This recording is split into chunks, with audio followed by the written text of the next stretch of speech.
नमस्कार। आज हामी राष्ट्रिय परिचय पत्र नम्बरका आधारमा घरबाटै कसरी व्यक्तिगत स्थायी लेखा नम्बर लिन सकिन्छ भन्ने भिडियो हेर्न गइराखेका छौँ।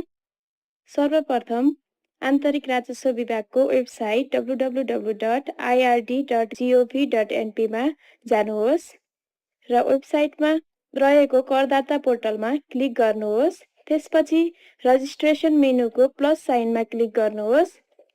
अब एप्लिकेसन फर पिपेन रजिस्ट्रेसनमा क्लिक गर्नुहोस्। यहाँ यदि तपाईसँग राष्ट्रिय परिचय पत्र नम्बर छ भने राष्ट्रिय परिचय पत्र नम्बर NID मा भएको मोबाइल नम्बर प्रविष्ट गर्नुहोस् र क्याप्चा राखेर कन्टिन्यूमा क्लिक गर्नुहोस्। अब तपाईको मोबाइलमा पठाइएको OTP राखेर कन्टिन्यू क्लिक गर्नुहोस्।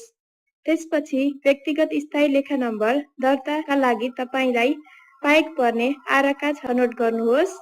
मैले यहाँ आरका विराटनगर सिलेक्ट गरे र तपाईको राष्ट्रिय परिचय पत्र राखेर कन्टिन्यू क्लिक गर्नुहोस्।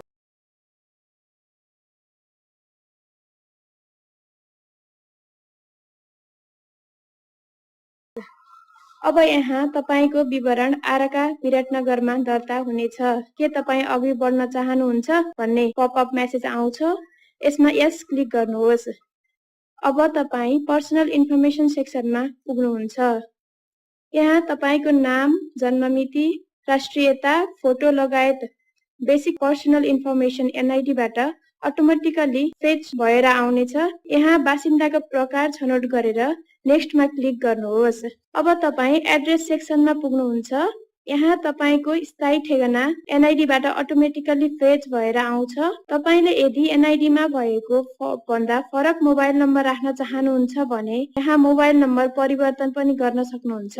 यदि तपाईको स्थायी ठेगाना र अस्थायी ठेगाना एउटै भएमा यहाँ क्लिक गर्नुहोस्। यदि फरक भएमा अस्थायी ठेगाना प्रविष्ट गर्नुहोस्। यदि तपाईको स्थायी ठेगाना र पत्राचार गर्ने ठेगाना एउटै भएमा यहाँ क्लिक गर्नुहोस्। यदि फरक भएमा अस्थायी ठेगाना प्रविष्ट गर्नुहोस् र नेक्स्टमा क्लिक गर्नुहोस्। अब तपाई डकुमेन्ट सेक्सनमा पुग्नुहुन्छ। यहाँ तपाईको NID बाट नागरिकता नम्बर, नागरिकता जारी भएको जिल्ला र नागरिकता जारी भएको मिति NID बाट अटोमेटिकली फेच भएर आउनेछ।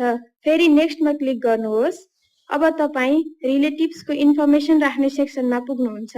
यहाँ तपाईले बुबा वा आमा मध्ये कुनै एउटा अनिवार्य सिलेक्ट गर्नुपर्ने हुन्छ। बुबा सिलेक्ट गर्दा बुबाको नाम NID बाट अटोमेटिकली फेच भएर आउँछ। तपाईले एडमा क्लिक गर्नुहोस्। त्यसैगरी आमा सिलेक्ट गर्दा आमाको नाम NID बाट अटोमेटिकली फेच भएर आउँछ। तपाईले एडमा क्लिक गर्नुहोस्। अब तपाई नेक्स्टमा क्लिक गर्नुहोस्।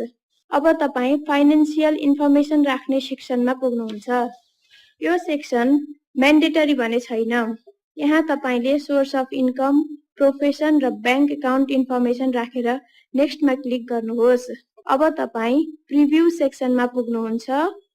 यहाँ तपाईले आफ्नो सबै व्यक्तिगत विवरण हाल्न सक्नुहुनेछ। यदि तपाईलाई personal information section, address section अथवा कुनै सेक्सनमा जान चाहनुहुन्छ भने यसरी क्लिक गरेर जान सक्नुहुन्छ र फेरि प्रिभ्यू सेक्सनमा आउन पनि सक्नुहुन्छ। अब तपाईले सो घोषणामा क्लिक गरेर सबमिटमा क्लिक गर्नुहोस्। यहाँ सबमिट गरिसकेपछि विवरण परिवर्तन गर्न पाइने छैन। के तपाई सबमिट गर्न चाहनुहुन्छ भन्ने पपअप मेसेज आउँछ। यसमा यस क्लिक गर्नुहोस्। यहाँ तपाईको आवेदन सफलतापूर्वक दर्ता भएको छ र स्थायी लेखा नम्बर स्वचालित रूपमा सिर्जना गरिएको छ। आफ्नो मोबाइल र इमेलमा प्यान नम्बर हेर्न सक्नुहुन्छ। साथै कार्ड प्रिन्ट गर्न पनि सक्नुहुन्छ। धन्यवाद भन्ने पपअप मेसेज आउँछ। यसमा ओके क्लिक गर्नुहोस् र प्रिन्ट कार्डबाट प्यान कार्ड प्रिन्ट गर्न सक्नुहुन्छ। धन्यवाद।